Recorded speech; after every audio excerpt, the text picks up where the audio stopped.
আজকালকার দিনে ঘরগুলো এতই ছোট হয়ে যাচ্ছে যে প্রয়োজনীয় আসবাবপত্র রাখার পর হাঁটা চলার জন্য অবশিষ্ট জায়গা বলতে থাকে না কিছুই। বেশ মাথা খাটিয়ে না গোছালেই যেন নয়। কিছু কৌশল জানা থাকলে আপনার ছোট্ট ঘরটিকে বেশ বড়সড় দেখতে লাগবে। চলুন জেনে নেওয়া যাক কিভাবে নিজের ছোট্ট ঘরটিকে বড় করে তুলবেন।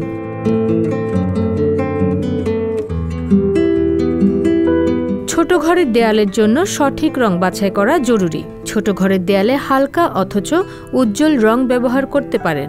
সাদা, হালকা হলুদ ছোট ঘরে ভালো মানাবে।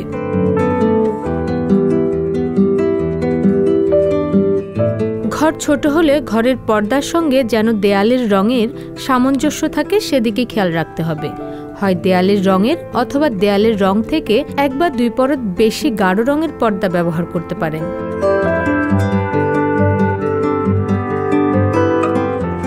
ঘরের অপ্রয়োজনীয় কোনো জিনিস রাখবেন না। যে জিনিস বা আসবাবপত্রগুলো প্রতিদিন ব্যবহার করা হয় না সেগুলো ছড়িয়ে ছিটিয়ে না রেখে সযত্নে অন্য কোথাও তুলে রাখুন। এতে ঘরের খালি জায়গা বৃদ্ধি পাবে।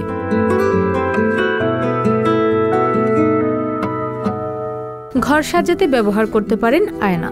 আয়না ঘরের আয়তন দৃশ্যত বড় দেখাতে সাহায্য করে। অনেক উন্নত মানের আসবাবপত্র এখন দেখা যায় বাজারে, যেগুলোর একই অঙ্গে অনেক রূপ, অর্থাৎ একটি আসবাবকেই আপনি নানানভাবে ব্যবহার করতে পারবেন। এর একটি ভালো উদাহরণ হলো সোফা কাম বেড। এর ব্যবহারে জায়গাও বাঁচে অনেকটা।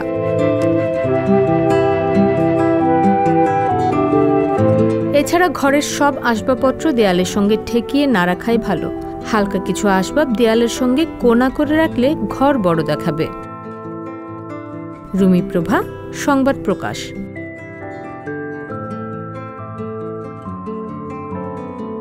সংবাদ, ফিচার ও অনুষ্ঠানের জন্য ভিজিট করুন সংবাদ প্রকাশের ওয়েবসাইট এবং যুক্ত থাকুন ফেসবুক পেজ ও ইউটিউব চ্যানেলের সঙ্গে।